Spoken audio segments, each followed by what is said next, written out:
গল্প শোনার আগে একটি অনুরোধ, প্লিজ ফ্যালনকে সাবস্ক্রাইব করে পাশে থাকা বেল আইকনটি অন করে দিন, যেন প্রতিটি গল্প সবার আগে পৌঁছে যায় আপনার কাছে।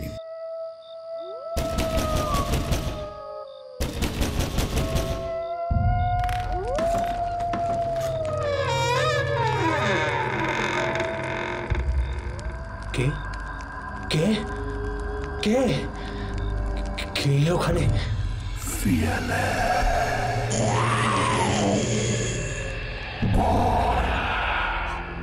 যেখানে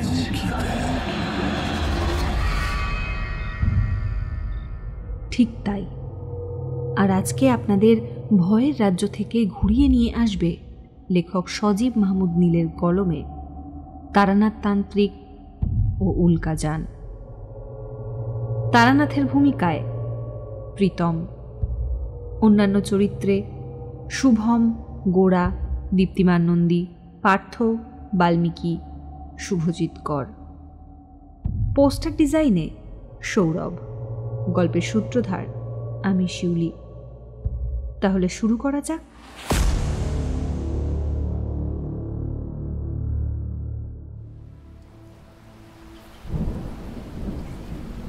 কিশোরীর বাড়িয়ে দেওয়া পাসিং শোয়ের প্যাকেট থেকে একটা সিগারেট বের করে ধরিয়ে পরপর কয়েকটা টান দিয়ে ঘরময় ধোঁয়ার কুণ্ডলি ছাড়তে ছাড়তে তারানাথ বলল,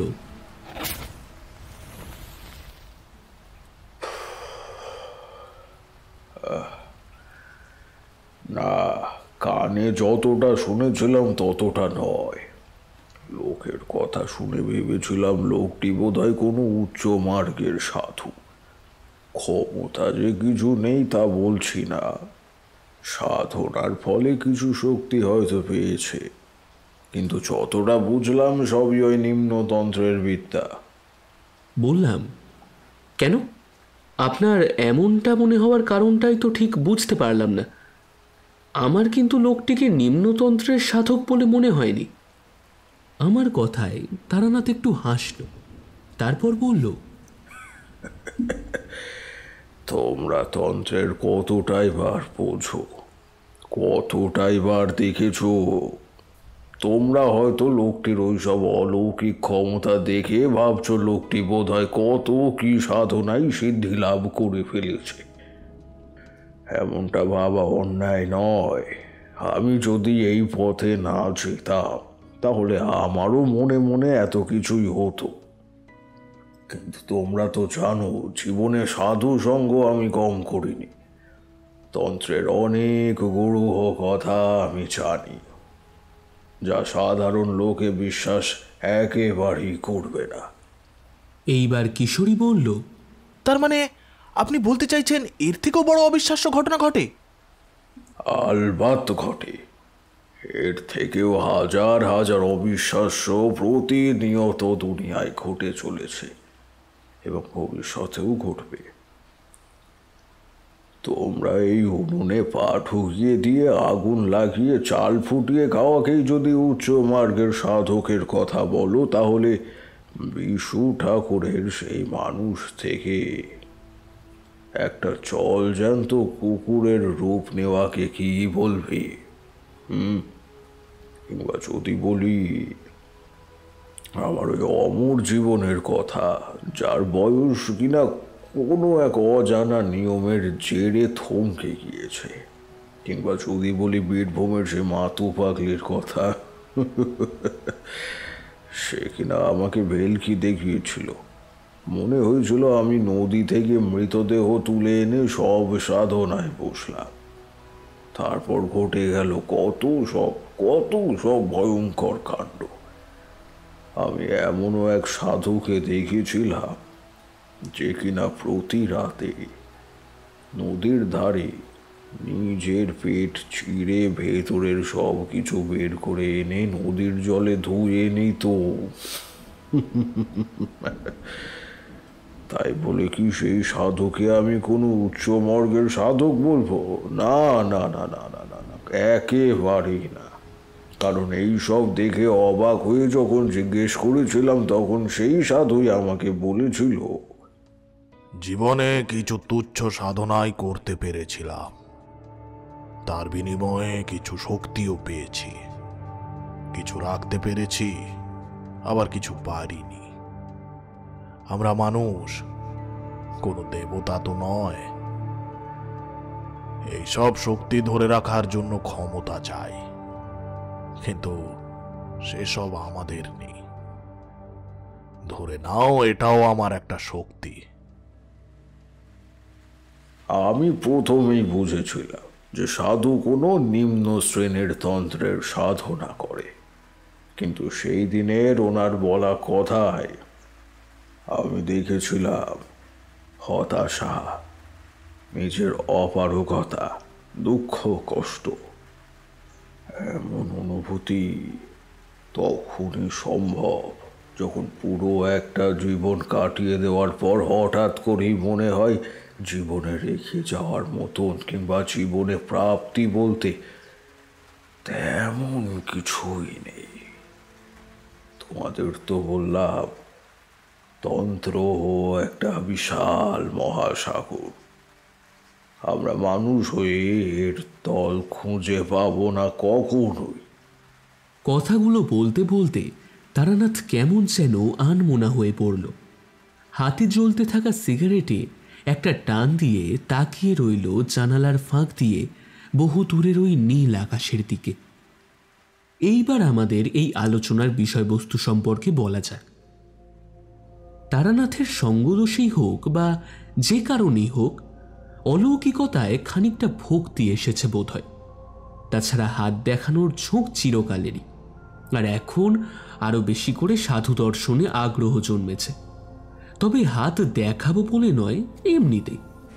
আজকেও আমি আর কিশোরী যথাসময়ে মঠলেনের বাড়িতে অর্থাৎ তারানাথের ডেরায় আসতেই তারানাথ বলল, বসো না, চলো একবার ঘুরে আসি। শুনলাম কাছে এক মস্ত বড় সাধক এসেছেন নাকি। লোকে বলা বলি করছে সাধু নাকি লাকড়ি খড়ি নয়, তার বদলে নিজের পা উনুনে জ্বালিয়ে রেঁধে খেয়ে বেড়ায়।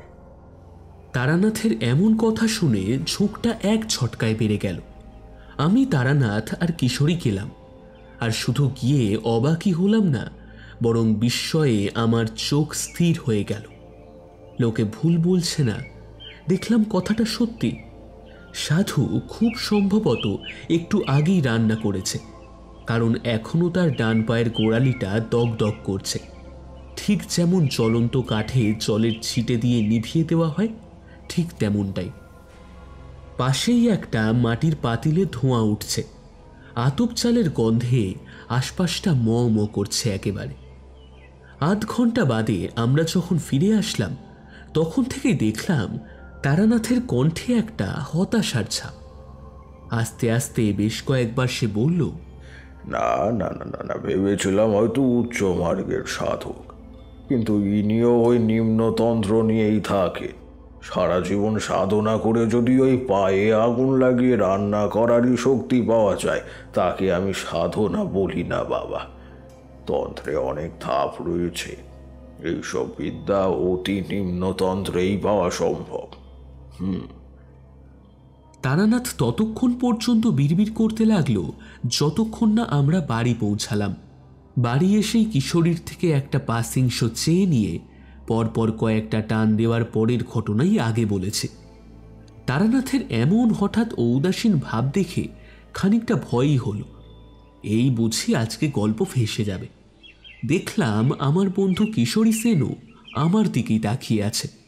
আলোচনার মোড় অন্যদিকে ঘোরানোর জন্যই বললাম, আচ্ছা ঠাকুরমশাই, আপনি তো আমাদের অনেক গল্পই বলেছেন, আপনার এই পথে আসার ঘটনাটাও জানি, কিন্তু আপনার জীবনে এমন কোনো ঘটনা আছে যা আপনি চান আবারও ঘটুক? তারানাথ বেশ কিছুক্ষণ শূন্য দৃষ্টিতে জানালার বাইরে তাকিয়ে অবশেষে বলল,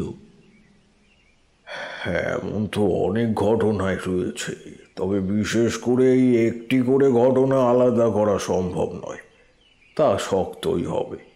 তবে হ্যাঁ, আমার দেখায় এমন একটা ঘটনা ঘটেছিল, সেই ঘটনার রেশ এতই যে আমার মনে দাগ কেটেছিল যে সেই সময়ে মনে হয়েছিল আমার পরম শত্রুরও যেন এমন পরিণতি না হোক।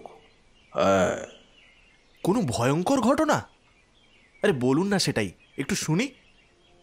তারানাথ কিছুক্ষণ চুপ করে বসে থাকল। তার দুই চোখের পাতা বন্ধ, কিন্তু বুঝতে পারছি বন্ধ পাতার ওই ভেতরের চোখ দুটো শান্ত নয়, তারা অনবরত ছুটে চলেছে, আর তার প্রভাব ফুটে উঠছে বন্ধ চোখের পাতায়। আমি আর কিশোরী একটু নড়ে চড়ে বসলাম, কারণ তারানাথের কাছে আমরা এতদিন ধরে আসি, তাই আমার পূর্ব অভিজ্ঞতা বলছে এইবার গল্প শুরু হবে। প্রতিবারের মতো এইবারও আমাদের অনুমান সত্যি হলো। তারানাথ গল্প বলতে শুরু করলেন। ভাদ্র মাসের টিপটিপানি বৃষ্টির দিন। এই আকাশ ফাঁকা হয়ে যায়, আবার হঠাৎ করেই নীল আকাশের বুকে কালো মেঘ এসে ঢেকে যায়। 3 দিন ধরে এক ধাক্কায় বৃষ্টি পড়ছে। গ্রামের পথ ঘাট একেবারে সম্পূর্ণ ডুবে গিয়েছে। পাক ভেজা হয়ে ভিজতে ভিজতে আমি এক মন্দিরে আশ্রয় নিলাম। মন্দিরটা পুরনো হলেও এখনো দিব্যি পুজো হয়। আমি যে থাকবো সেটা বুঝতে পেরেই মন্দিরের পুরোহিত আমার দিকে এগিয়ে এসে বললেন, তুমি কি এখানেই আজ থাকবে? যদি থাকতে কোনো অসুবিধে না হয়, ইচ্ছে আছে এই বৃষ্টি ছাড়া অবধি এখানেই থাকবো। এই বৃষ্টি একদিনে থামবে বলে তো মনে হয় না। এখানে থাকতে কোনো অসুবিধে আছে কি? না না, তা অসুবিধা নেই। আমি এখানেই থাকি। ওই জমিদার বাড়ি থেকে আমার খাবার আসে। আর তুমি যদি থাকতে চাও তাহলে ওই দুজনের খাবারের কথা বলতে হয়। এইবার আমার একটু অস্বস্তি হলো। আমার মনের ভাবটা বুঝতে পেরেই হয়তো তিনি বললেন, সমস্যা নেই, তুমি ওই ঘরেই থাকতে পারো। দেখলাম মন্দিরের ধার ঘেঁষে একটা ছোট ঘর। ঘরে এখন কবাট আটকানো। এখানে মাঝে মধ্যেই অতিথি আসে, তাই এই বন্দোবস্ত। থেকে গেলাম। সারাদিন বৃষ্টি দেখি, রাতে মন্দিরের পুরোহিত মশাইয়ের সাথে অনেক রাত অবধি গল্প করে ঘুমিয়ে পড়ি। কথায় কথায় জানতে পারলাম যে পুরোহিত মশাইয়ের নাম হচ্ছে শিব শক্তি চাটুর্যে। একই সাথে ধর্ম এবং শাস্ত্র বিষয়ে গভীর জ্ঞান ধারণ করে। কথা বলার ভঙ্গিও অসাধারণ।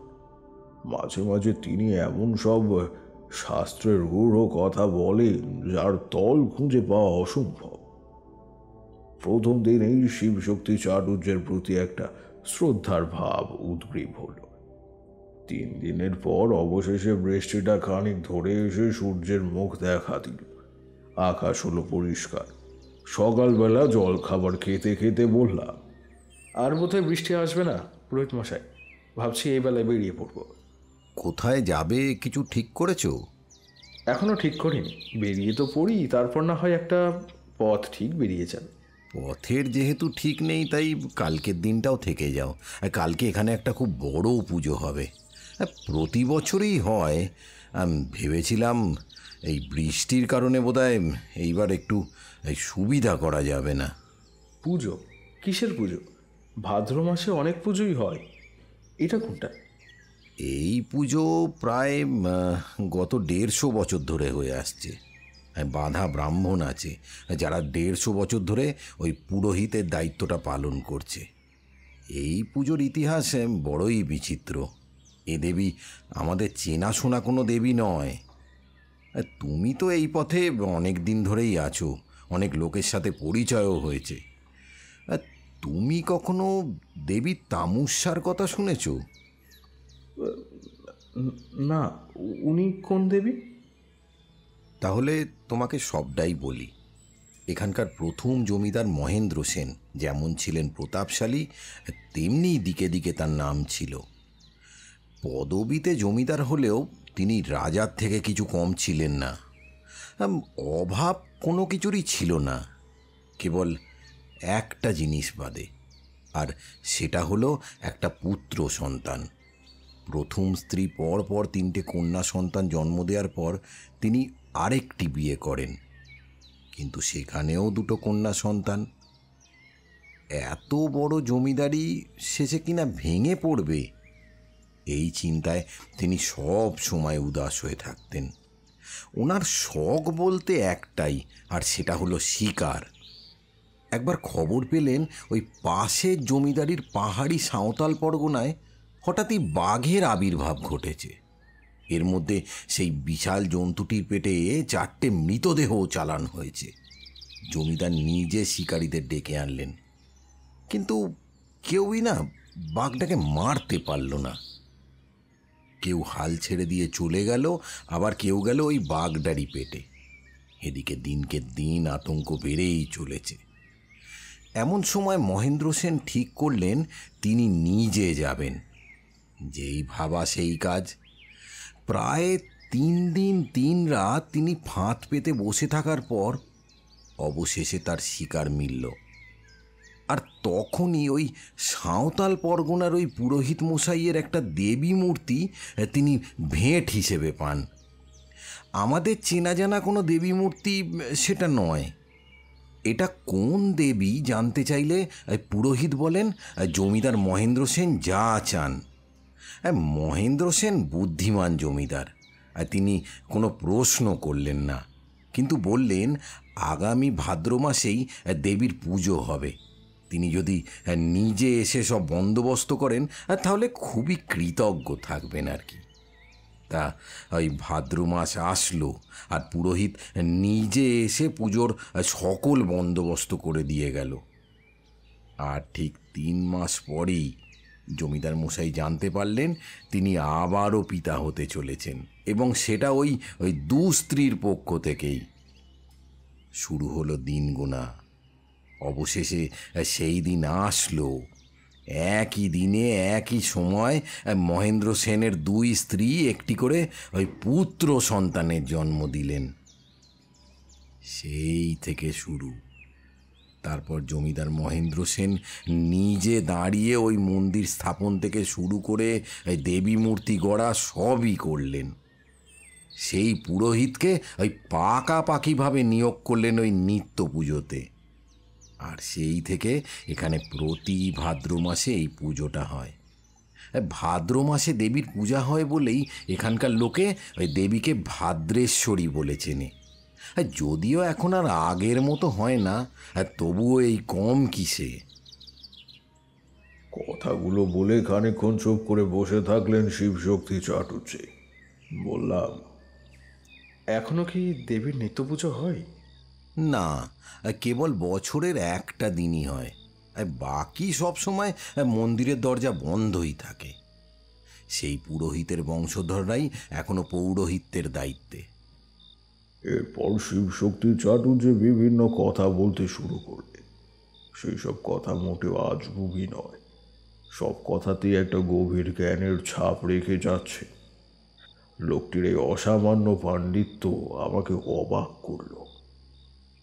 এই ছোট অজপাড়া গায়ে বসে তিনি যেন গোটা পৃথিবীর খবর রাখেন। সকল মত সকল পথের প্রতি সমান শ্রদ্ধা।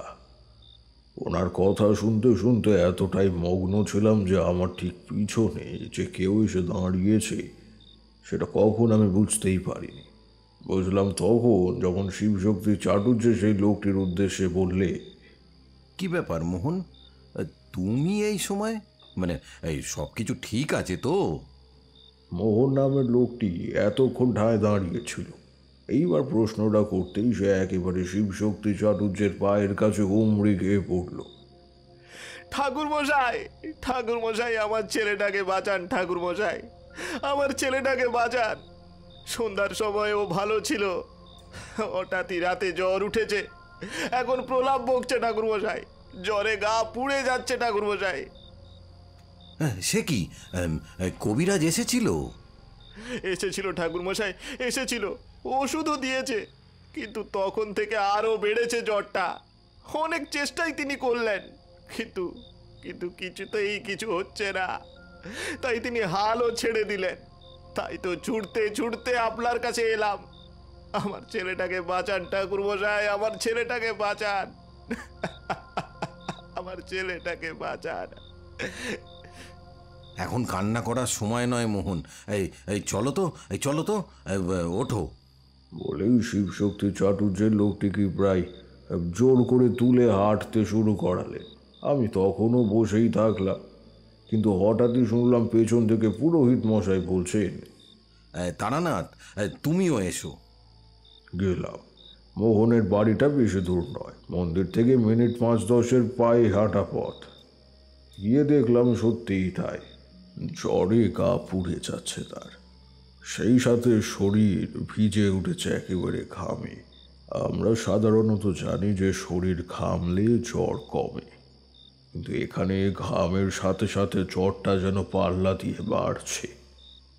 এতক্ষণ মোহনের বউটা ছেলের পাশেই বসেছিল, এইবার আমরা যেতেই পাশের ঘরের পর্দার আড়ালে চলে গেল।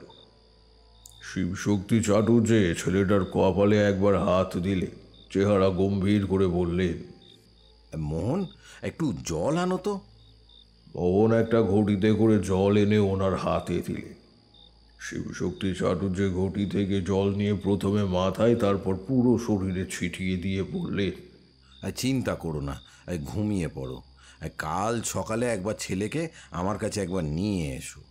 শিবশক্তি চাটুর্যের কথা শুনে আমি খানিকটা অবাকই হলাম, কারণ এখন আমার সামনে বিছানায় যে 4-5 বছরের কঙ্কালসার দেহটা পড়ে রয়েছে, সে দেহ এখনো তপ্ত লোহার মতো গরম, সেই সাথে প্রলাপ।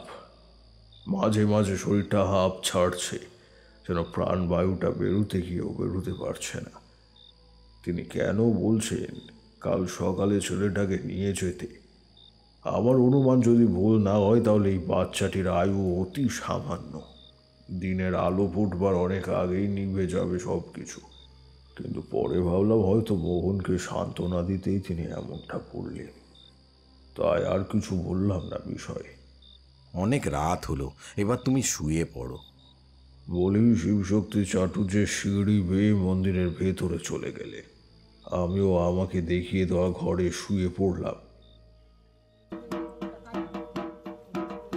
পরের দিন সকালে ঘুমটা ভাঙলো ঢাকের শব্দে। তার মানে পুজো শুরু হয়ে গিয়েছে। বাইরে বেরিয়ে দেখি না পুজো টুজো কিছু শুরু হয়নি, প্রস্তুতি চলছে। এখন অতি বৃদ্ধ লোক সবাইকে দেখিয়ে দিচ্ছেন কিভাবে কিভাবে কাজ করতে হবে। শিবশক্তি চাটুর্যকে কিন্তু কোথাও দেখতে পেলাম না। গতকাল রাতের কথা মনে পড়ল। হাঁটতে হাঁটতে মন্দিরের ভেতরে যেতেই অবাক আর বিস্ময়ে আমার পা স্থির হয়ে গেল। আমার রাতের অনুমানকে ভুল প্রমাণ করে দিয়ে আমার ঠিক সামনেই বসে রয়েছে 3 জন মানুষ। শিবশক্তি চাটুর্যে, মোহন আর তাদের ঠিক মাঝখানে বসে রয়েছে একজন বছর 5-এর ছোট্ট বাচ্চা। এই বাচ্চাটিকে আমি চিনি, মোহনের সেই ছেলে যাকে দেখে আমার মনে হয়েছিল রাত আর হয়তো পেরোতে পারবে না। কিন্তু অবাক হয়ে দেখলাম যে বাচ্চাটি রাতে দেহ প্রায় ছেড়েই দিয়েছিল। এখন সেই এই কোল থেকে ওই কোল লাফালাফি করে বেড়াচ্ছে। আমাকে দাঁড়িয়ে থাকতে দেখি শিবশক্তি চাটুর্যে বলে উঠলে, এসো তারানাথ, বসো। পাশে গিয়ে বসলাম। তিনি আমাকে এমন অবাক হয়ে থাকতে দেখে বললেন, কি হয়েছে? রাতে ভালো ঘুম হয়নি বুঝি? না না, ঘুম ভালোই হয়েছে। আচ্ছা, বাচ্চাটার জ্বর আর নেই? না, এখন নেই। আর এইসব জ্বর বেশিক্ষণ থাকেও না। যাই হোক, একটু পরেই কিন্তু পুজো শুরু হয়ে যাবে। তুমি স্নান করে তৈরি হয়ে নাও। ব্রাহ্মণগড়ের ছেলে স্রেফ দাঁড়িয়ে দাঁড়িয়ে পুজো দেখবে, এটা তো আর ভালো দেখায় না, বলো? মন্দির লাগোয়া একটা বিশাল দিঘি, জলও একেবারে টলটল করছে তাতে। জলে নামতেই পুরো শরীরটা যেন একেবারে প্রশান্তিতে ছেয়ে গেল। আহা, কি সেই অনুভূতি বলে বোঝানো যাবে না। স্নান করে আবারও যখন মন্দিরের ভেতরে এসে দাঁড়ালাম, তখনও শিবশক্তি চাটুর্যে একইভাবে বসে রয়েছে। একা, চেহারা তার গম্ভীর, চোখে মুখে কিছু একটা খেলা করছে তার, ঠিক ধরতে পারলাম না। পুজো শুরু হলো, ঢাক বেজে উঠল। মহিলারা উলু দিতে লাগলো, শাঁখ বাজালো, আর 10টা পুজোর মতোই সব বন্দোবস্ত। কিন্তু এই কিছুকে ছাড়িয়ে আমার দৃষ্টি পুরোটা সময় আটকে রইল শিবশক্তি চাটুর্যের উপর। কেন জানি মনে হলো পুজোয় ওনার মন নেই, ওনার মন ছুটে বেড়াচ্ছে অন্য কোথাও। কি যেন একটা গভীর চিন্তায় ডুবে রয়েছেন পুরোটা সময়। মাঝে মাঝে যখন সেই চিন্তার জাল খানিকক্ষণের জন্য ছিন্ন হচ্ছে, তখনই কেবল একবার কেঁপে উঠল চারপাশটা, দেখে আবারও চিন্তায় ডুবে যাচ্ছে। বিষয়টা আমার মোটেও ভালো ঠেকল না। কেন জানি না মনে হলো খুব গুরুতর কিছু একটা হয়েছে বা হবে, আর সেই পূর্বাভাস পেয়েই হয়তো ওনার এই গম্ভীরতা পুজোর পর পাত পাড়ল।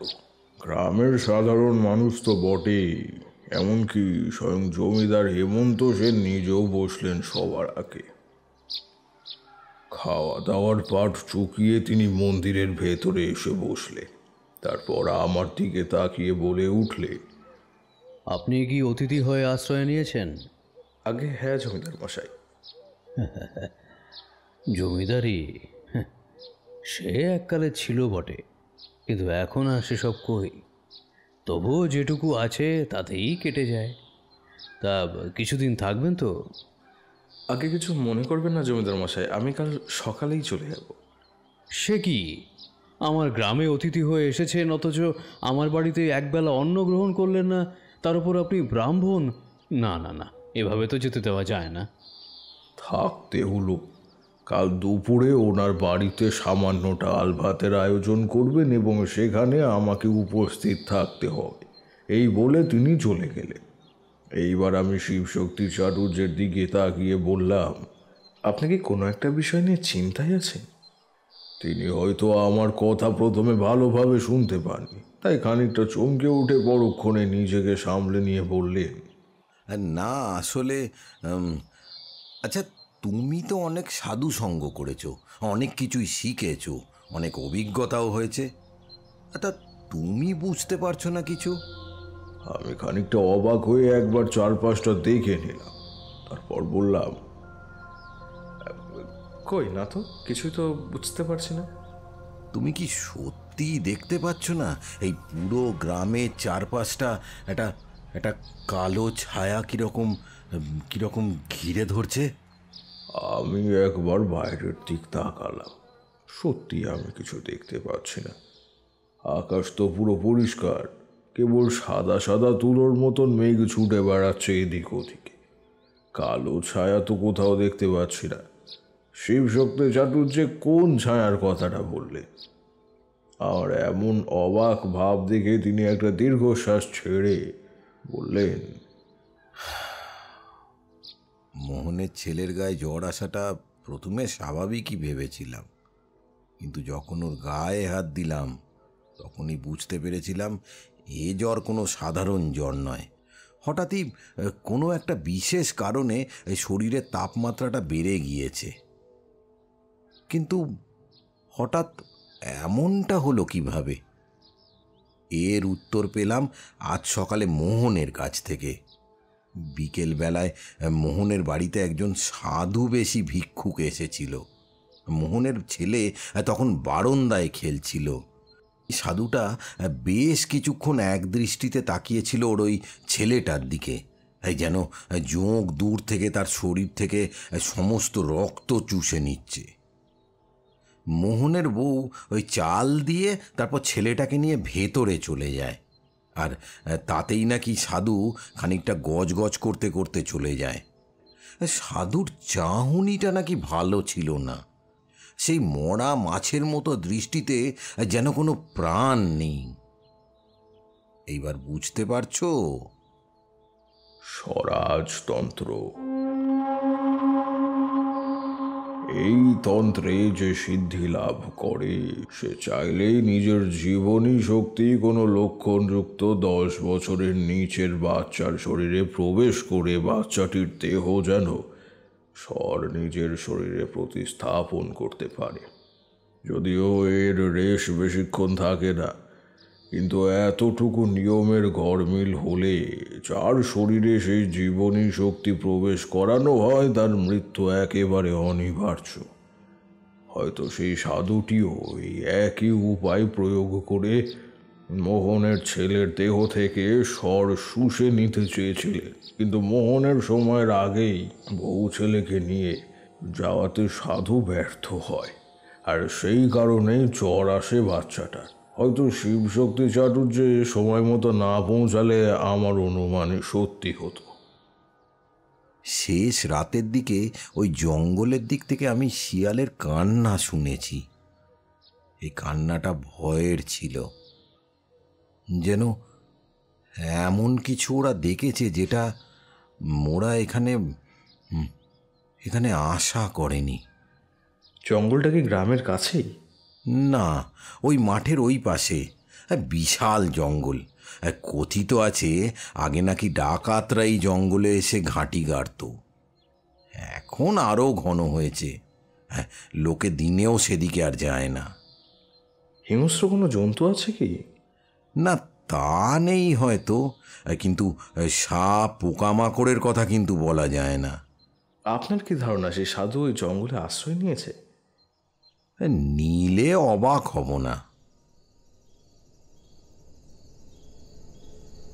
শিবশক্তি চাটুর্যে মশাই ভুল বলেননি যে কালো ছায়াটা আমি দিনের আলোতে দেখতে পাইনি, এইবার রাতের অন্ধকারে তা আমি দেখলাম। একটা আবছা ছায়া যেন পুরো গ্রামকে গ্রাস করতে এসেছে, কিন্তু সেটা খুবই পাতলা আকারে, যেন সবই কুয়াশা জমাট বাঁধতে শুরু করেছে। আর সেই সাথে বুঝলাম শিবশক্তি চাটুর্যে শুধু ধর্মেই গভীর জ্ঞান রাখেন না, আর তন্ত্রের জ্ঞানও রয়েছেন তার বিস্তর। যদি তাই না থাকতো তাহলে তিনি কালো ছায়াটা কোনোদিনই দেখতে পেতেন না। রাতের থমথমে পরিবেশ, মাঝে মাঝে দূরে মগ ডালে বসে একটা পেঁচা ডাকছে একটু বাদে বাদে, আর সেই সাথে মাঝে মাঝে দূর থেকে ভেসে আসছে শিয়ালের করুণ কান্নার স্বর, যেন তারা কিছু একটা দেখে ভয়ে আর আতঙ্কে নিজেদের জীবন বাঁচাতে আর্তনাদ করছে। কিন্তু শিবশক্তি চাটুর্যে মশাই তো এমন কিছু বলেননি। এইসব জঙ্গলে যে বাঘ নেই সেটা বলাই বাহুল্য। তারা হঠাৎই কি এমন দেখে ভয় পেল, এইসব কথা ভাবতে ভাবতে কখন যে ঘুমিয়ে পড়েছি তা বুঝতে পারিনি। ঘুম যখন ভাঙলো তখন জানালা দিয়ে তাকিয়ে দেখলাম দিনের আলো ফুটতে শুরু করেছে, তবে আধার তখনও কাটেনি। একটা মৃদু শব্দ ভেসে আসছে মন্দিরের ভেতর থেকে। কেউ যেন একটা টানা তন্ত্রধ্বনি উচ্চারণ করে যাচ্ছেন বারংবার। খানিকটা কৌতূহলী হলো, বিছানা থেকে উঠে বাইরে বেরিয়ে আসলাম। তারপর ধীরে ধীরে এগিয়ে গেলাম মন্দিরের চাতালের দিকে। শব্দটা মন্দিরের ভেতর থেকেই আসছে। ওপরে উঠে যেতে দেখলাম দরজাটা ভেতর থেকে বন্ধ। ভেতরে তখনও এক স্বরে উচ্চারিত হচ্ছে সেই মন্ত্রধ্বনি। আমি আবারও ফিরে আসলাম ঘরে। মিনিট 10 বাদে যখন দূর থেকে মোরগের ডাক ভেসে আসলো, সেই সাথে সাথে আরও একটা শব্দ আমার কানে আসলো। এই দ্বিতীয় শব্দটা দরজা খোলার। মন্ত্রধ্বনির আওয়াজ থমকে গিয়েছে কয়েক মিনিট হলো। তার মানে শিবশক্তি চাটুর্যে বাইরে বেরিয়ে এসেছেন। চোখে মুখে এক বিশুদ্ধ গম্ভীরতা। এগিয়ে গিয়ে বললাম, আমিও দেখতে পেয়েছি ঠাকুরমশাই। শিবশক্তি চাটুর্যে আমার কথা শুনে কিন্তু অবাক হলেন না। শান্ত দৃষ্টিতে একবার আমার দিকে তাকালেন, তারপর একটা দীর্ঘশ্বাস ছেড়ে বললেন, তুমি না হয় আরও কয়েকটা দিন থেকে যাও তারানাথ। আমার মন বলছে এই গ্রামে একটা খুব বড় বিপদ আসতে চলেছে। উনি না বললেও আমি আরও কয়েকটা দিন থাকার সিদ্ধান্তই নিয়েছিলাম। রাতের সেই শিয়ালের দলের করুণ আকুতি এখনো কানে ভাসছে, আর সেই সাথে সাথে দূর থেকে ভেসে আসছে একটা আহাজারি। একজন মহিলা আকুলি বিকুলি করে কান্না করছে। আমি একবার শিবশক্তি চাটুর্যের দিকে তাকালাম। এমন অসময়ে কান্নার আওয়াজ শুনে তিনিও খানিকটা অবাক হয়েছেন, সেটা বুঝতে পারলাম। বললেন, এই অসময়ে কে কান্না করছে? এই চলো তো তারানাথ, একটু দেখে আসি। আমি আর কোনো বাক্য ব্যয় না করে যেই দিক থেকে কান্নার আর আহাজারি ভেসে আসছে সেই দিকে এগিয়ে গেলাম দ্রুত গতিতে। যত এগিয়ে যেতে লাগলাম ততই যেন কান্নার আওয়াজটা আমার কাছে স্পষ্ট হতে লাগলো। এরই মধ্যে বাড়ির সামনে জড়ো হয়েছে বেশ কয়েকজন লোক, কিন্তু কারোর মুখেই কোনো কথা নেই। ভিড় ঠেলে ভেতরে ঢুকে যে দৃশ্য আমি দেখলাম তাতে আমাদের মুখ থেকেও কোনো কথাই আর বেরোলো না। বাড়ির বারান্দায় একটা বিছানা পেতে শুয়ে রাখা হয়েছে একজন বয়স ওই 9-10 বছরের ছেলেকে।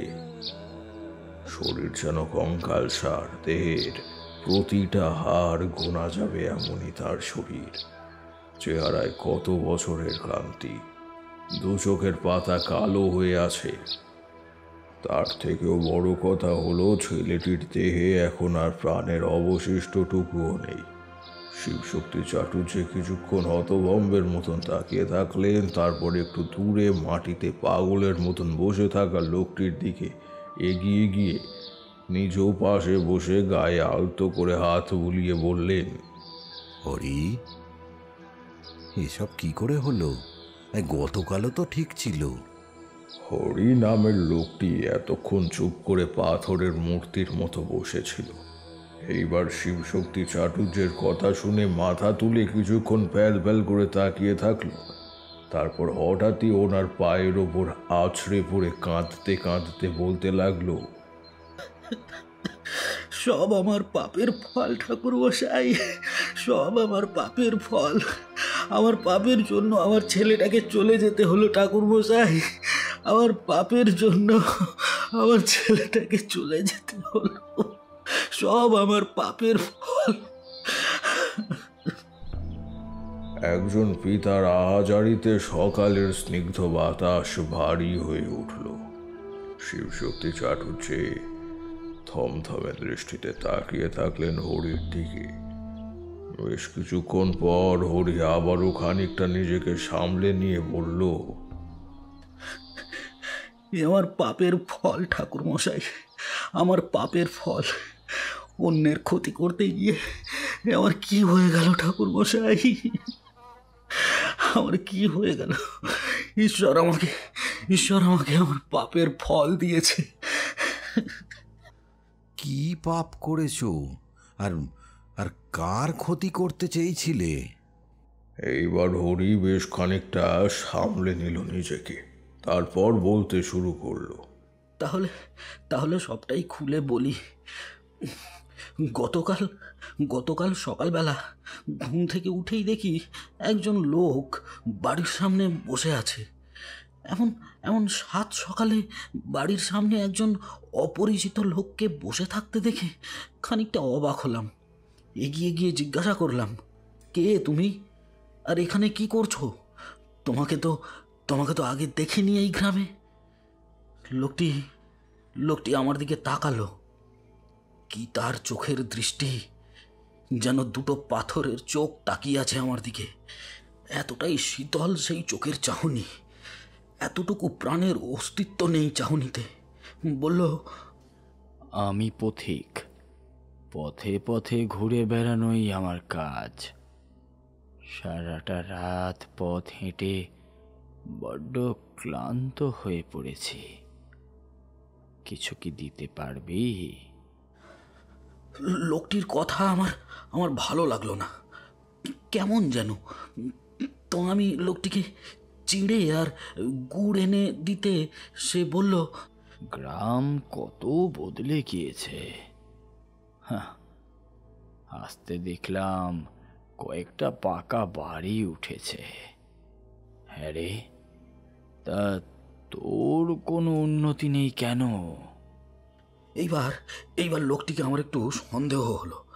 কেন জানি মনে হলো লোকটিকে আমি আগেও চিনতাম, কিন্তু এখন মনে করতে পারছি না। এই কণ্ঠটাও চেনা। আমি তার দিকে অবাক হয়ে আর বিস্ময়ে তাকিয়ে আছি, এমন সময় দেখলাম তার দাড়ি গোঁফের জঙ্গলের আড়াল থেকে বেরিয়ে আসলো কয়েকটা দাঁত। লোকটি হাসছে, আর হাসতে হাসতে সে বলল, জানতাম তুই চিনতে পারবি না। রঘু? হ্যাঁ, রঘুই বটে, ঠিক ধরেছি। হয়তো আরো আগেই চিনতে পারতাম, কিন্তু আগের রঘু আর এখনকার রঘুর মধ্যে পার্থক্য অনেক। চেহারা হয়েছে একেবারে কঙ্কালসার। শরীরে মাংসের বদলে হাড়ের পরিমাণই বেশি, সেই সাথে অনেক দিনের নাক কাটা, দাড়ি গোঁফ, আর মাথায় ওই পাখির বাসার মতো চুলের আড়ালে কোনো চেনা মানুষ থাকলেও চেনবার কথা নয়। আর সবচাইতে বড় কথা হলো, আগেই হয়তো যদি হাতের দিকে তাকাতাম তাহলে দেখতে পেতাম এর ডান হাতেও একটা আঙুল কাটা। সে কি রে, এতদিন পর? আরে কি হাল হয়েছে তোর? শুনলাম রঘু এই গ্রাম থেকে চলে যাওয়ার পর কোনো এক অঘরী না তান্ত্রিকের কাছে গিয়ে আশ্রয় নিয়েছিল। তার কাছেই শিখেছে ওই তন্ত্রবিদ্যা। সে এটাও বলল, ডাকিনী, হাকিনী আর যোগিনী নাকি তার হাতের মুঠোয়। সবটা শুনে এইবার খানিকটা ভয়ই হলো। জিজ্ঞেস করলাম, কিন্তু তুই এতদিন পর এই গ্রামে ফিরে এলি কেন? আমার কথাটা শুনেই রঘুর পাথরের মতো চোখ দুটো যেন দপ করে জ্বলে উঠল। হট্ট হাসিতে ফেটে পড়ল সে।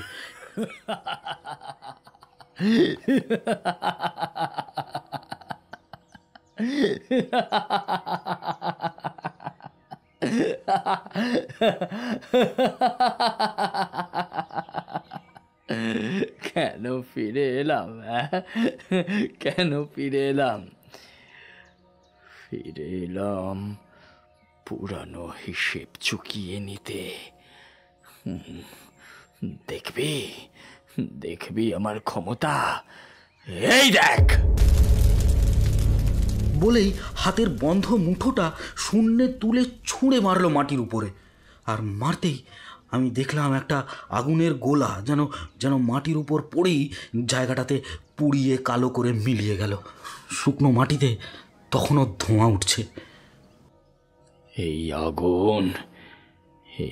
আগুন জ্বলবে জমিদার হেমন্ত সেনের বাড়িতেও, ঠিক যেমন জ্বলেছিল আমার বাড়িতে।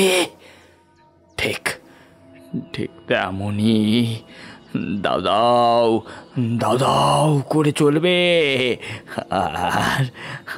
আর আমি তা দেখে শান্তি পাবো। এতদিনের সকল শ্রম সার্থক হবে।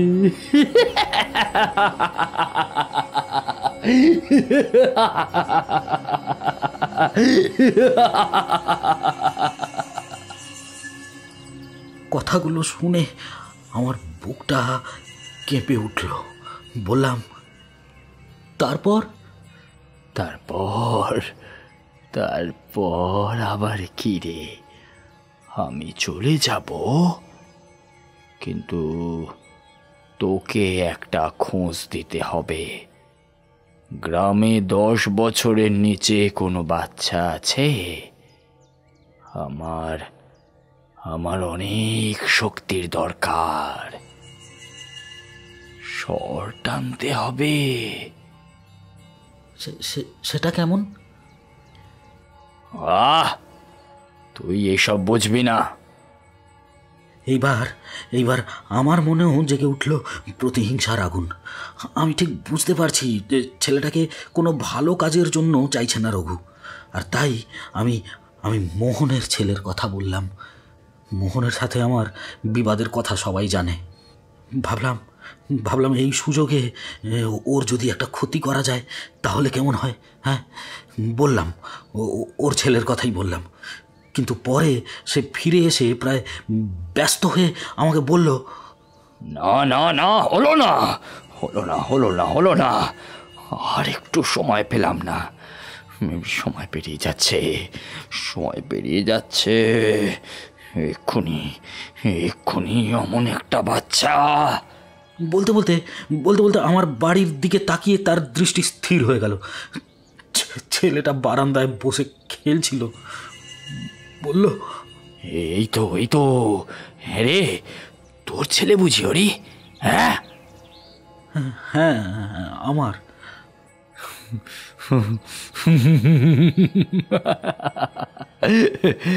হরি হরি হরি হরি হরি, ভয় পাস না, তুই আমার বন্ধু ছিলি, এখনো বন্ধুই আছিস, তোর ক্ষতি আমি করব না। কথাগুলো বলতে বলতে সে ছেলেটার দিকে এক দৃষ্টিতে তাকিয়ে থাকলো বেশ কিছুক্ষণ। আমার মাথাটা ঝিমঝিম করতে লাগলো, চোখ দুটো বুজে আসছে ঘুমে। সেই ঘুম ঘুম চোখে দেখলাম আমার ছেলেটাও এক দৃষ্টিতে তাকিয়ে আছে রঘুর দিকে। ওরও চোখ টলছে, কেমন যেন ঝিমিয়ে পড়ছে। আমার মাথাটা ঘুরে গেল, চারিদিক অন্ধকার হয়ে আসলো। কিন্তু সেটা কিছুক্ষণের জন্যই। পরক্ষণেই চোখ খুলে দেখি রঘু নেই। ছেলেটা বারান্দায় উপুড় হয়ে পড়ে আছে। ছুটে গিয়ে গায়ে হাত দিতেই চমকে উঠলাম। ঝড়ে পড়ে যাচ্ছে শরীর, সেই সাথে মুখ দিয়ে গ্যাঁজলা বের হচ্ছে। তাড়াতাড়ি কোলে নিয়ে ভেতরে যাব, সেই সময় চমকে উঠলাম। দেখি ছেলেটার শরীরটা একেবারে ঠান্ডা হয়ে গেছে, হালকা হয়ে গেছে। গলার হাড় বেরিয়ে গেছে। সারা রাত প্রলাপ বকলো, কিছুতেই জ্বর কমলো না। আর তারপরে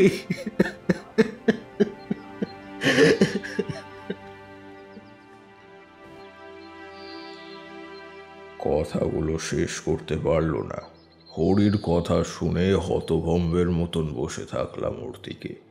শিবশক্তি চাটুর্যের মুখেও কোনো কথা নেই, কিন্তু এই রঘুটাকে আর জমিদার হেমন্ত বাবুর ওপরেই বা তার এত আক্রোশ কেন?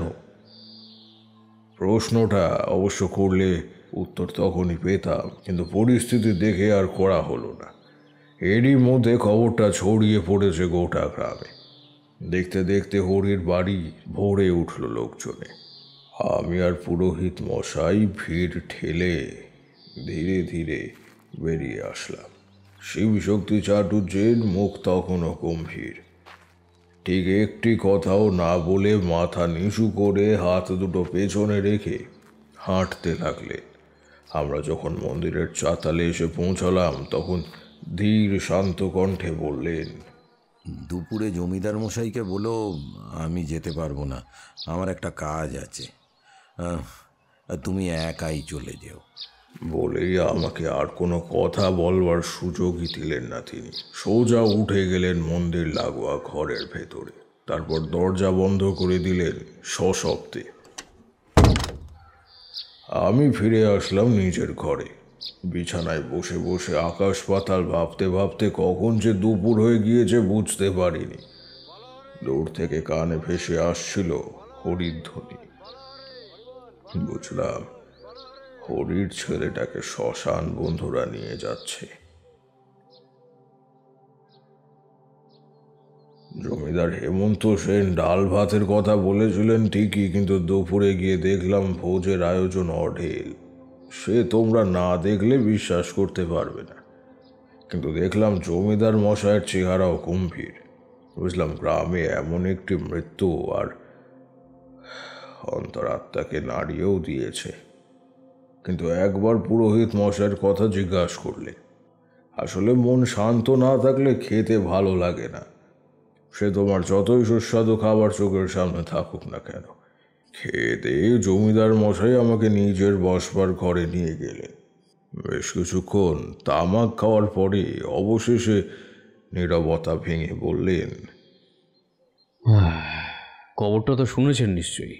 আগে হ্যাঁ জমিদার মশাই, আমি আর পুরোহিত মশাই সকালে গিয়েছিলাম। তাহলে তো সবটাই শুনেছেন। আগে হ্যাঁ শুনেছি। রঘুকে আপনি জানেন? আগে না জমিদার মশাই, তবে আজকেই প্রথম শুনলাম। সেটাই তো, আপনি কিভাবেই বা চিনবেন? আপনি তো আর এই গ্রামের নন। ভেবেছিলাম অনেক দিন আগের ঘটনা, এখন হয়তো সেসবটাই ভুলে নিজের জগৎ, নিজের সংসার গুছিয়ে নিয়েছে। মনে মনে চাইতাম যেখানেই থাকুক ভালো থাকুক, কিন্তু সে যে মনের মধ্যে এতদিনের রাগ, প্রতিশোধ আর আক্রোশ বাঁচিয়ে রেখেছে সেটা আমি বুঝতে পারিনি। যদি কিছু মনে না করেন তাহলে একটা কথা জিজ্ঞাসা করি। বলুন। এই রঘু আসলে কি?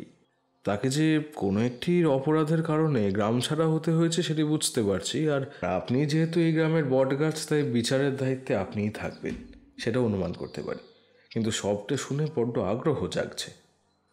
জমিদার হেমন্ত সেন পরপর কয়েকবার তামাকের পাইপে টান দিয়ে বললে, রঘুনাথ আমাদের এই গ্রামেরই ছেলে। যেমন পেটানো শরীর, তেমনই ছিল কাজ করার ক্ষমতা। আমি তাকে একটা কাজের ব্যবস্থা করে দিয়েছিলাম। এই আমার এখানেই পুকুর আছে বেশ কিছু, সেখানকার মাছ দেখাশোনা, তারপর আরও টুকিটাকি কাজ করত। কিন্তু হঠাৎ একদিন গ্রামেরই কয়েকজন লোক আরেকটি মেয়ে এসে হাজির। মেয়েটি কাঁদছে। কারণ জানতে চাইলে একজন বলল, প্রতিদিন স্নান করার জন্য কয়েকজন গ্রামের মেয়ে দল বেঁধে পুকুরে যায় স্নান করতে। রঘু নাকি তাদের মাছের খাবার দেওয়ার অছিলায় বেশ উত্ত্যক্ত করে। ডাকলাম রঘুকে।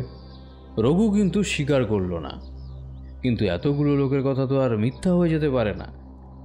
তো শেষবারের মতো একটু ওকে শাসিয়ে ছেড়ে দিলাম। ভেবেছিলাম হয়তো শুধরে যাবে, তখন অল্প বয়স। কিন্তু তার ঠিক কয়েকদিন পর ঘটল গুরুতর ঘটনা, আর সেটাও ঘটালো রঘু নিজেই। দুপুরের সময় মণিমালা বাড়িতে একা। মণিমালা হলো সেই মেয়েটি যে গতবার নালিশ করে গিয়েছিল। তো যাই হোক, মণিমালার সেই একা থাকার সুযোগে রঘু মেয়েটির ওপর জোর খাটায়। হয়তো আরও গুরুতর কিছু ঘটত, কিন্তু তার আগে চিৎকার চেঁচামেচিতে কয়েকজন লোক জড়ো হয়ে যায়। বিচার বসল। বিচারে কয়েকজন বলল যে দুজনের বিয়ে দিয়ে দেওয়া হোক, কিন্তু যতীন হাজরা রাজি হলো না কিছুতেই। না হওয়ারই কথা। রঘুর তিন কুলে কেউ নেই, দেখতেও খুব একটা সুন্দর নয়, জমিদার বাড়িতেই তার থাকা এবং খাওয়া। তাহলে উপায় ঠিক হলো, তাকে আর এই গ্রামে থাকতে দেওয়া যাবে না। কিন্তু তার আগে চুল কেটে মাথায় ঘোল দিয়ে পুরো 10 গ্রাম ঘোরানো হবে। আমি রঘুর দিকে তাকালাম, ওর মাথা নিচু। বুঝলাম রঘু এ শাস্তি মাথা পেতে নিয়েছে। কোনো প্রতিবাদী সে তো করল না। তারপর আর কি, সেই থেকে তাকে আর কেউ দেখেছে বলে তো মনে হয় না। কিন্তু হরির কথা যদি সত্যি হয়, তাহলে সে আবারও ফিরে এসেছে। কিন্তু তাহলে তো সবার প্রতি রাগ থাকতো, কিন্তু শুধু আপনার প্রতিই কেন? হরির ডান হাতের যে কাটা আঙুলের কথা বলেছে, সেই আঙুল কেটে ফেলার নির্দেশটা আমিই দিয়েছিলাম। বিচারের রায়ে রঘু কিন্তু একটাও প্রতিবাদ করেনি, কিন্তু যখনই আমি বললাম আঙুল কেটে দিতে, তখন সে বাধা দিল।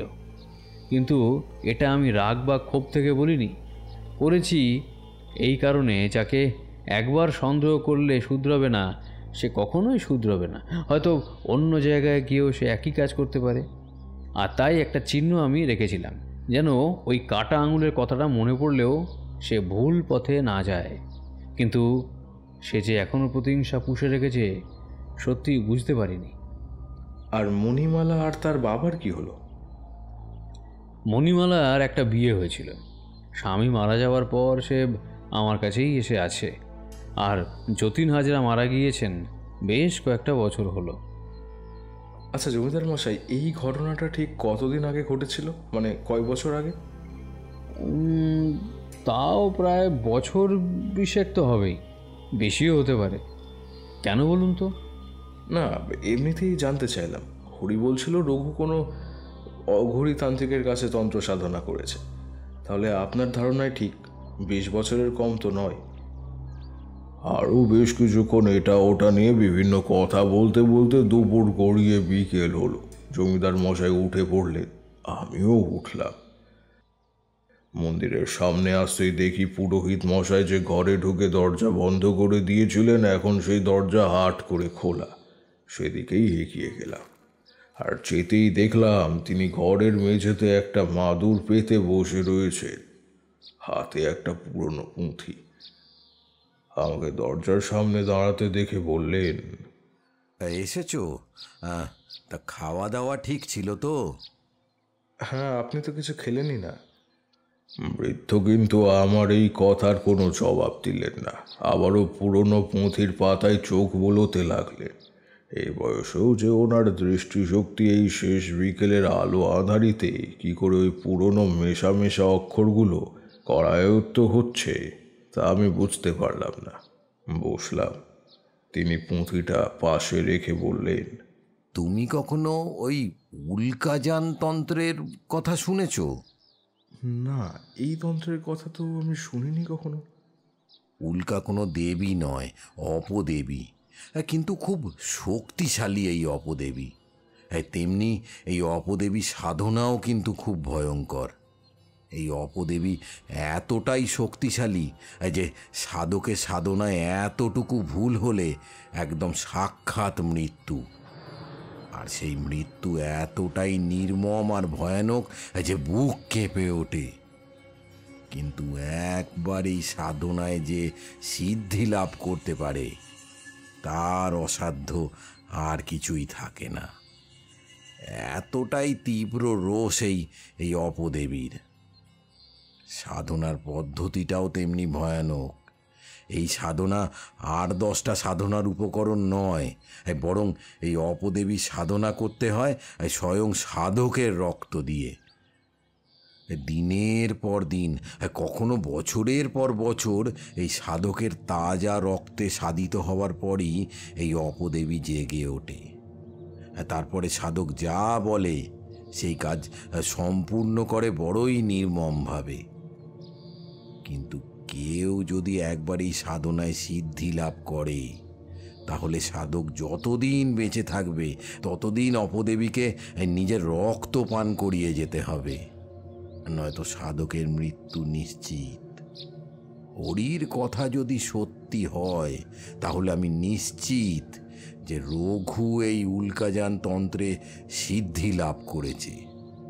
আর এই সাধনা করতে করতে করতে বছরের পর বছর নিজের রক্ত পান করাতে হয়েছে তার দেবীকে।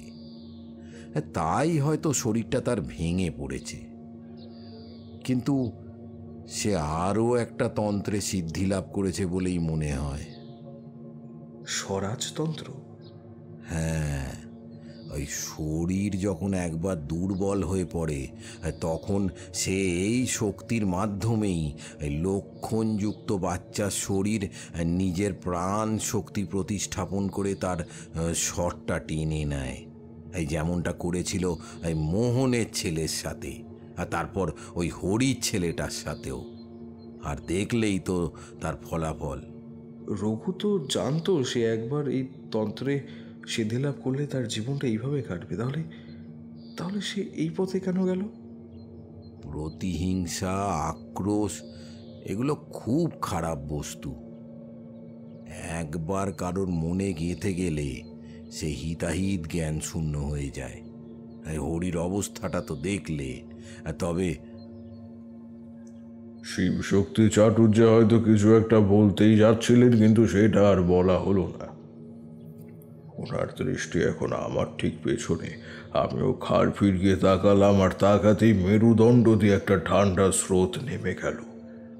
আবছা কালো ছায়াটা একদিনের মধ্যে বেড়ে গিয়েছে কয়েক গুণ।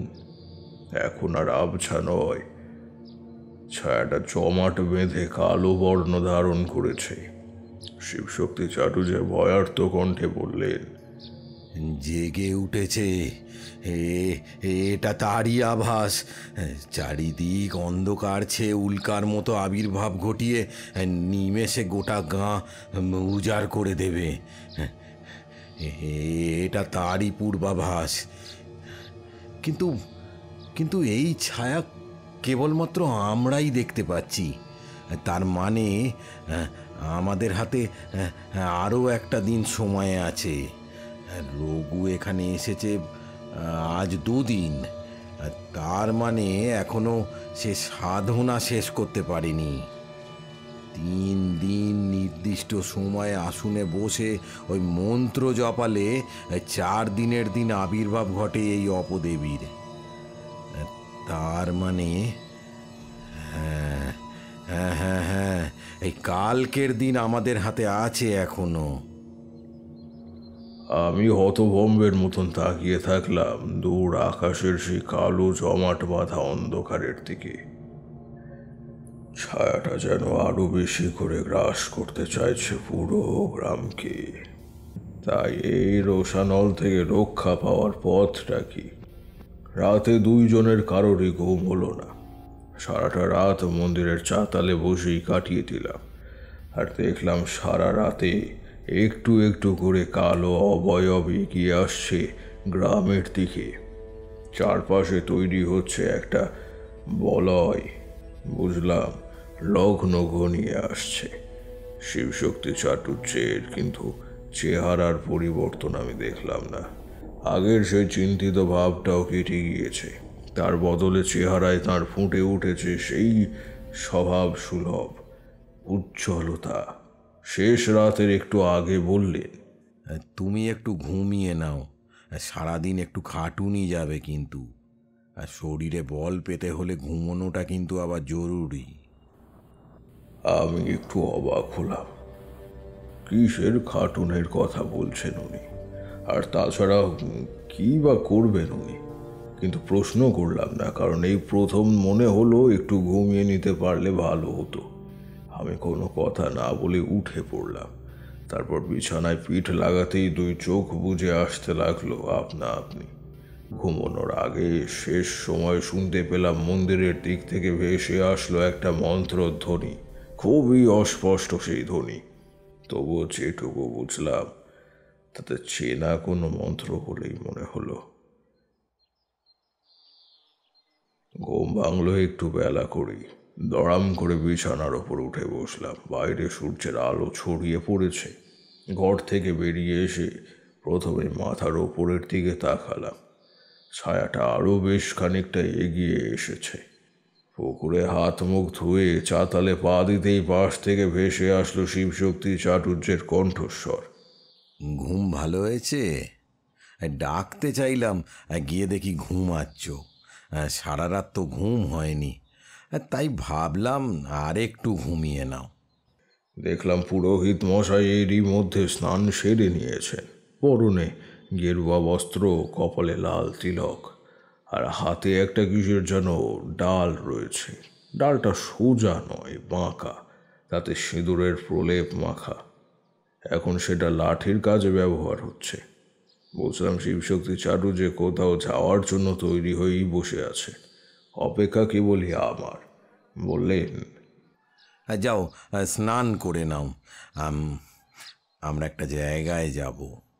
বুঝলাম আমার এমনিতেই দেরি হয়ে গিয়েছে। তিনি অনেকক্ষণ ধরেই আমার অপেক্ষা করছেন, তাই কোথায় যাব, কি কাজে যাব সে প্রশ্ন আর করলাম না। তাড়াতাড়ি স্নান করে আবারও মন্দিরের চাতালে এসে পৌঁছালাম। চলো, অনেকটা পথ কিন্তু হাঁটতে হবে বলে শিবশক্তি চাটুর্যে হাঁটতে লাগলেন। শিবশক্তি চাটুর্যের বয়স 60-এর কাঁটা পার হলেও এখনও শরীর তার বেশ মজবুত। চলাফেরায় লাঠির প্রয়োজন পড়ে না। লক্ষ্য করলাম তিনি লাঠিটা কিন্তু হাঁটার সুবিধার্থেই ব্যবহার করছেন না, বরং সেটাকে মাটিতে দাগ কাটার মতো করে ধরে এগিয়ে যাচ্ছে। লাঠিটা আলতো করে ধরে আছে জমিনের বুকে, তাতে একটা রেখার মতন হচ্ছে পেছন পেছন। লাঠিটা ওনাকে নয়, বরং উনিই টেনে নিয়ে যাচ্ছে সেটাকে। বেশ খানিকটা হাঁটার পর আমরা এসে পৌঁছালাম গ্রামের একেবারে শেষ প্রান্তে। গ্রামের সীমানা শেষ হয়েছে এইখানেই। তারপরেই বিস্তীর্ণ মাঠ। বেশ খানিকটা ফাঁকা মাঠের পর চোখে ধরা দিচ্ছে একটা সবুজের ছোঁয়া। এতক্ষণ আমাদের গন্তব্যস্থান নিয়ে কিছুটা ধোঁয়াশা থাকলেও এইবার সেটা কেটে গেল। আমরা যে জঙ্গলের দিকটা যাচ্ছি সেটা বুঝতে পারলাম, কিন্তু কেন? রঘু যদি নিজের জীবনের বিনিময়ে এই সাধনা করবে, তাহলে শিবশক্তি চাটুর্যের কথায় সে থামবে কেন? অথচ আমাদের যে রঘুর সাথে দেখা হবে সেটাই বা নিশ্চিত করে বলি কিভাবে? শিবশক্তি চাটুর্যের মুখে জঙ্গলের যে বর্ণনা শুনেছি, তাতে জঙ্গলের ভেতরে যদি রঘু থেকেও থাকে তাহলে তাকে খুঁজে পাওয়া কি যাবে? বিস্তীর্ণ মাঠ পেরিয়ে আমরা যখন জঙ্গলের কাছাকাছি এসে পৌঁছালাম তখন জিজ্ঞাসা করলাম, আমরা কি ভেতরে প্রবেশ করব? শিবশক্তি চাটুর্য একবার জঙ্গলের ভেতরে যত দূর চোখ যায় দেখে বললেন, জঙ্গলটা পরিত্যক্ত, আর তাছাড়া এই কাটা গাছে ভর্তি। এই পথ তৈরি করে এগিয়ে যেতে হবে। আমি বৃদ্ধ মানুষ, এই ধকল সামলাতে পারবো না। আর তাছাড়া সাপ খোপও আছে। আমরা বরং এদিকটা একবার দেখে আসি। অনেক বড় জঙ্গল, হাঁটতেও হবে বেশ খানিকটা। এই চলো। আমি আর কোনো প্রশ্ন করলাম না। শিবশক্তি চাটুর্যে সামনে সামনে হাঁটতে লাগলেন। হাতের সেই লাঠি ঘাস আর জমির ওপর দাগ কেটে যাচ্ছে। যদিও সে দাগ এই পথে ফুটে উঠছে না, শুধু ওপর ওপর ছুঁয়ে যাচ্ছে। আমি লক্ষ্য করেছি সেই মন্দির থেকে শুরু করে এই পর্যন্ত লাঠির আগাটা একবারের জন্য মাটির ওপর থেকে আলগা হয়নি। জঙ্গলটা সত্যিই বিশাল। চারিদিকে বিস্তীর্ণ ফাঁকা মাঠ, তার ঠিক মাঝখানে কোনো এক অদৃশ্য নিয়মে বিশাল একটা স্থান জুড়ে নিজে রাজত্ব বিস্তার করেছে। চারিদিক ঘুরে আমরা যখন আবারও সে একই স্থানে এসে দাঁড়ালাম তখন মাথার ওপরের সূর্যটা খানিক ঢলে পড়েছে।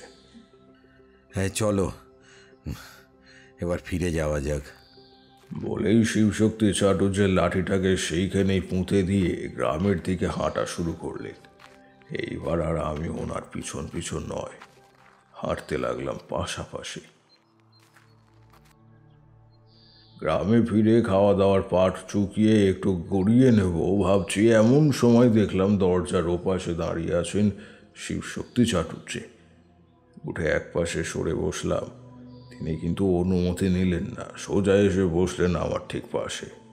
তারপর বললেন, তারানাথ, তোমাকে আজকে রাতে একটা কাজ করতে হবে। তোমার তো বয়স কম। হ্যাঁ, ভেবেছিলাম এ কাজ তোমাকে দিয়ে করাবো না, কিন্তু এই গ্রামে না তেমন আর কাউকে পেলাম না। তুমি তো পথে পথেই বেড়াও, সাধু সঙ্গও করেছো অনেক, আর সেখানে নিশ্চয়ই অনেক ঘটনাই ঘটেছে যা যা খালি চোখে বিশ্বাস করা যায় না। এমনকি গল্পেও তা অবিশ্বাস্য। কত ভয়ের ঘটনা। আর তাছাড়া তুমি তো এই পথেরই মানুষ। তবে কতদিন ধরে রাখতে পারবে তা জানি না। তুমিই পারবে। কি কাজটা করবে? বিশ্বাস করো, আমার কিন্তু এতে এক ফোঁটাও স্বার্থ নেই। আমরা 7 পুরুষ ধরে এই জমিদার বাড়ির নুন খেয়েছি, আর সম্মানও পেয়েছি অনেক। কোনো কিছুর না তারা কমতি রাখেননি, কিন্তু তার বিনিময়ে আমরা কতটাই বা করতে পেরেছি বলো? সেই জমিদার বাড়ির উপর এমন একটা ঘোর বিপদে আমি কি করে চুপ করে বসে থাকতে পারি বলো? হ্যাঁ বলো তুমি। অনেক ঋণ হয়েছে। এবার যদি কিছুটা শোধ করতে পারি। কথাগুলো বলতে বলতে কেমন যেন উদাস হয়ে গেলেন শিবশক্তি চাটুর্যে। ভেতর থেকে বেরিয়ে আসলো একটা দীর্ঘশ্বাস। আমি কিছু বললাম না, চুপ করে বসে থাকলাম পাশেই। তিনি আবারও বলতে শুরু করলেন, যাক সেসব কথা। তবে তোমাকে যে কাজটা করতে হবে একবার সেটা বলি। ফেরার সময় আমি যেখানে লাঠিটা পুঁতে এসেছি, আজকে আর একবার তোমাকে সেখানে যেতে হবে। কখন যেতে হবে সেটা আমি তোমাকে বলে দেব, কিন্তু মনে রেখো, যদি একবার সেখানে গিয়ে পৌঁছাও তাহলে কিন্তু আর কোনো ফেরার পথ নেই, যতক্ষণ না সব কিছু শান্ত হয়ে আসছে। হ্যাঁ, তবে ভয় নেই। তুমি যদি সেই লাঠিটা ধরে থাকতে পারো তাহলে কোনো অপশক্তি তোমার কোনো ক্ষতি করতে পারবে না। আর তার জন্য প্রয়োজন সাহস। তোমার চোখের সামনে এমন অনেক কিছু ঘটতে পারে যা হয়তো তুমি কখনো কল্পনাও করতে পারবে না। এমন অনেক কিছুই শুনতে পাবে যা হয়তো আর কখনো শুনবে না। কিন্তু সাধক যেমন শত বাধাতেও মনকে একাগ্র করে তার বীজ মন্ত্র চালিয়ে যায়, ঠিক তোমাকেও সব কিছু তুচ্ছ করে মনকে একাগ্র করে উচ্চারণ করতে হবে বীজ মন্ত্র। মনে রেখো, মুখে বীজ মন্ত্র থাকা সত্ত্বেও কোনোভাবে সেই লাঠির ওপর থেকে যদি তোমার ওই হাত সরে যায়, তাহলে কিন্তু সাক্ষাৎ মৃত্যু। এবার বলো, পারবে? এই শেষের কথাগুলো বলে শিবশক্তি চাটুর্যে আমার চোখের দিকে তাকালেন। এই প্রথম আমি ভালোভাবে তার চোখের ওই দুটো ছুটতে থাকা ধূসর মণি দেখতে পেলাম। আর দেখেই আমি চমকে উঠলাম। কারো চোখের মণি কি এতটা চঞ্চল, এতটা উজ্জ্বল আর এতটা ধূসর হতে পারে? হ্যাঁ, পারে। সেটা তখনই যখন সেই চোখের মনের অধিকারী যদি ইচ্ছা শক্তির দ্বারা দেহের সবটুকু জীবনী শক্তি ওই কোটরের মধ্যে আবদ্ধ করতে পারে। কিন্তু তাই যদি হবে, তাহলে আমি বিশ্বাসের সাথে বলতে পারি তিনি কোনো সাধারণ পুরোহিত নন। হয়তো কোনো উচ্চ মর্গের তন্ত্রের গুরুহ বিদ্যা তার করায়ত্তে। কিন্তু কি বিদ্যা, কোন তন্ত্রের সাধক তিনি? আমি জানি তিনি আজ আমাকে যে কাজে নিযুক্ত করতে চাইছেন তাতে আমার যে কোনো কিছু, এমনকি মৃত্যুও ঘটতে পারে। কিন্তু আমি তারানাথ জ্যোতির্বিনোদ, জীবনে অলৌকিকতা আর ভয়ের মুখোমুখি কম হয়নি। আমি জানি যদি কোনো ভুল না হয় তাহলে কোনো অপশক্তি আমার কিছুই করতে পারবে না। কিন্তু ভুল তখনই হবে যখন আমি ভয় পাব। ভীতু আমি নই। অনেক শ্মশানে রাত কাটিয়েছি, বিচিত্র সব অভিজ্ঞতাও আমার কম হয়নি। বললাম, পারবো। ঠিক আছে, প্রস্তুত থেকো। আমি এখন যাই, অনেক কিছুর হিসেব মেলানো বাকি, যেতে হবে।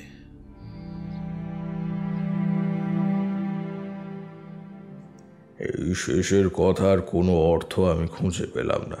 কিসের হিসেব মিলানোর কথা বলছেন তিনি, আর কোথায় যেতে হবে প্রশ্ন করা হলো না। উনি ঘর থেকে বেরিয়ে গেলেন। আমি বসেই রইলাম একইভাবে। পুরোটা বিকেল এভাবেই কাটলো।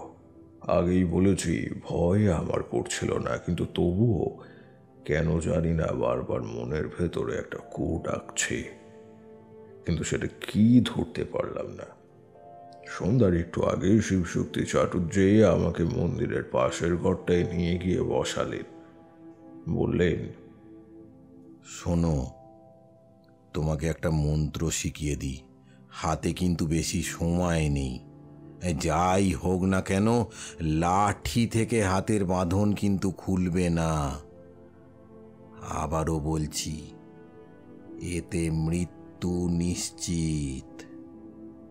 যাও, মন্ত্রটা মনে রেখো, ভুলে যেও না কিন্তু।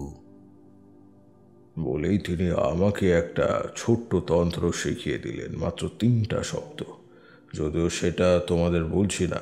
আমি ভেবেছিলাম তিনিও হয়তো আমার সাথে যাবেন, কিন্তু আমাকে একা যেতে হবে শুনে খানিকটা অবাকই হয়ে গিয়েছিলাম। বললাম, আপনি যাবেন না? না, আমি এখানেই থাকব। ফিরে এসে আমাকে এখানেই দেখতে পাবে। আমি আর কোনো কথা বললাম না, পাছে এই ভেবে বসে যে আমি ভয় পাচ্ছি। ঘর থেকে বেরিয়ে প্রথমে মন্দিরের চাতালে, তারপর সোজা এগিয়ে যেতে লাগলাম গ্রামের শেষ সীমান্ত পথে। এখনো অন্ধকার সেভাবে নামেনি, তাই আলোর প্রয়োজন নেই।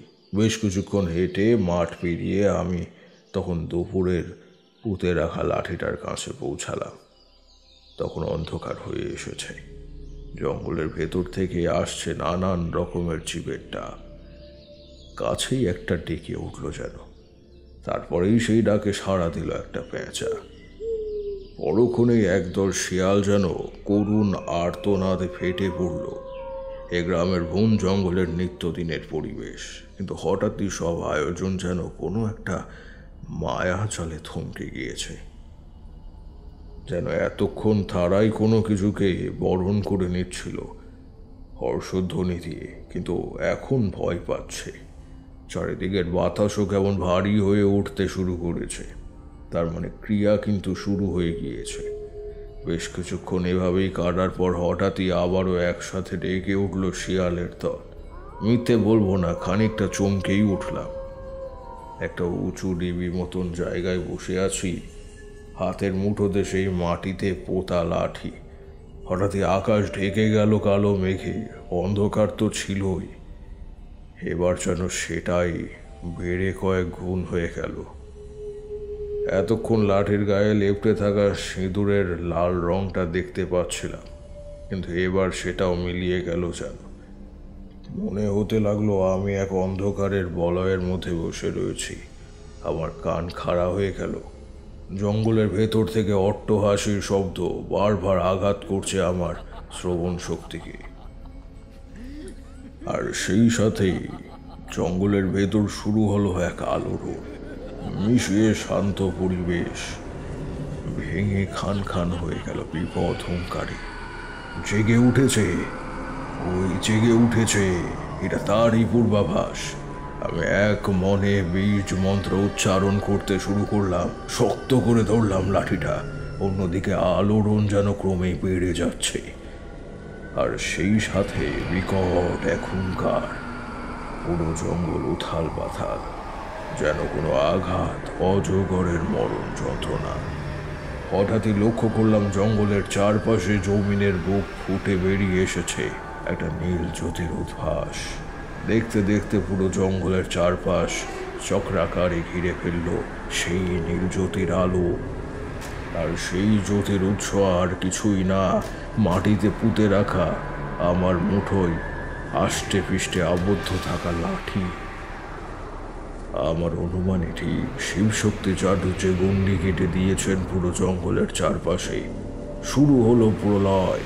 জঙ্গলের ভেতরে কিছু একটা যেন প্রাণপণে চেষ্টা করছে বেরিয়ে আসার, কিন্তু কোনো এক অদৃশ্য দেওয়ালের ধাক্কা খেয়ে ছিটকে পড়ছে বারংবার।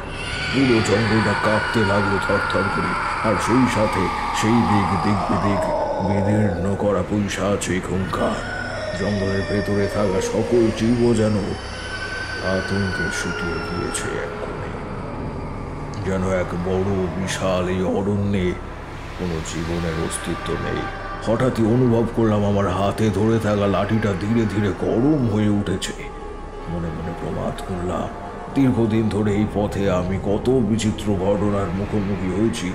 আমি জানি এই লক্ষণ ভালো নয়। জঙ্গলের ভেতরে যে অপশক্তিই বন্দী হয়ে থাক না কেন, সে ঠিক বুঝতে পেরেছে তার বন্দিত্বের কারণ আর কিছুই নয়, বরং এই লাঠি। আর সেই কারণে সে এখন মূল উৎসকেই বিনাশ করতে চায়। মন্ত্রের গতি আমি বাড়িয়ে দিলাম। লাঠিটা এখন আরো বেশি গরম হয়ে উঠেছে, হাতে ফোসকা পড়ছে। হয়তো আর কিছুক্ষণ এভাবে থাকলে আমি নিজেই হাত সরিয়ে নেব। এমন সময় অনুভব করলাম হাতে ধরে থাকা লাঠিটা ধীরে ধীরে আবারও আগের তাপমাত্রায় ফিরে আসছে, আর সেই সাথে কমে আসছে প্রলয়ের গতি।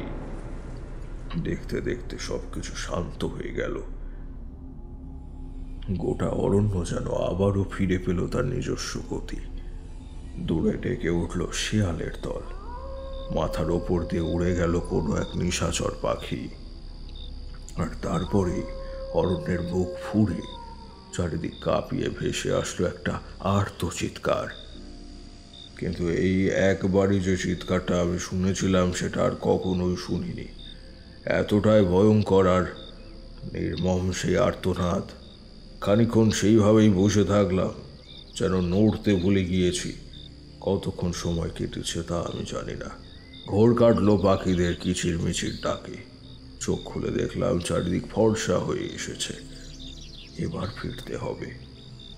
কিছুটা হেঁটে কিছুটা দৌড়ে আমি যখন মন্দিরের চাতালে এসে দাঁড়ালাম, তখনও গ্রামের লোকের ঘুম ভাঙেনি। শিবশক্তি চাটুর্যের ঘরের দরজা হাট করে খোলা। খোলা দরজার ঠিক সামনে বিছানার ওপরে বসে দেওয়ালে হেলান দিয়ে বসে আছেন শিবশক্তি চাটুর্যে। দুই চোখ তাঁর বন্ধ, কিন্তু সেই চোখ বন্ধ চোখের দিকে তাকিয়েই বুকটা কেমন যেন মোচড় দিয়ে উঠল। চোখের বন্ধ পাতা দুটো ঢুকে আছে কোটরের ভেতর, দেহে প্রাণের অস্তিত্ব নেই। মনে পড়ে গেল ওনার বলা গতকাল বিকেলের কথাটা। অনেক কিছুর হিসেব মেলানো বাকি, যেতে হবে।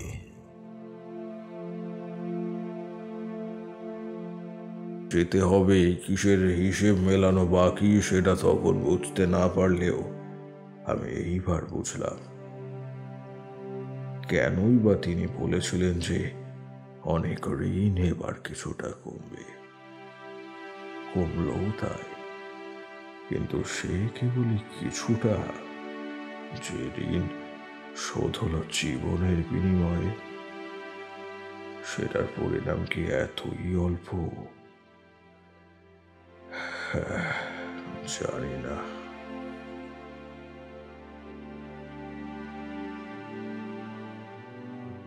তারানাথ থামল। দেখলাম তার দুই চোখের পাতা কেমন যেন ফ্যাকাশে হয়ে আসছে। চোখের মণিতে জমা হচ্ছে জলের কণা। রঘু যে সেই রাতেই মারা গিয়েছে সেটা বুঝলাম তখনই, কিন্তু সে মৃত্যু যে কতটা ভয়ানক তা আর জানতে ইচ্ছা করল না। আমার বন্ধু কিশোরী সেনও নীরবতা পালন করছে। হাতের ঘড়ির দিকে তাকালাম, সময় বয়ে চলেছে। এবার আমাদের উঠতে হবে।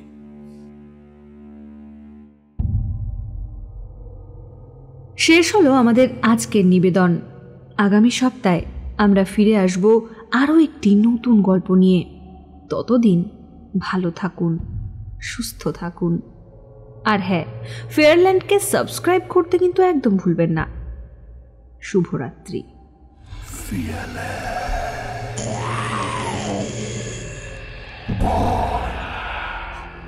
যেখানে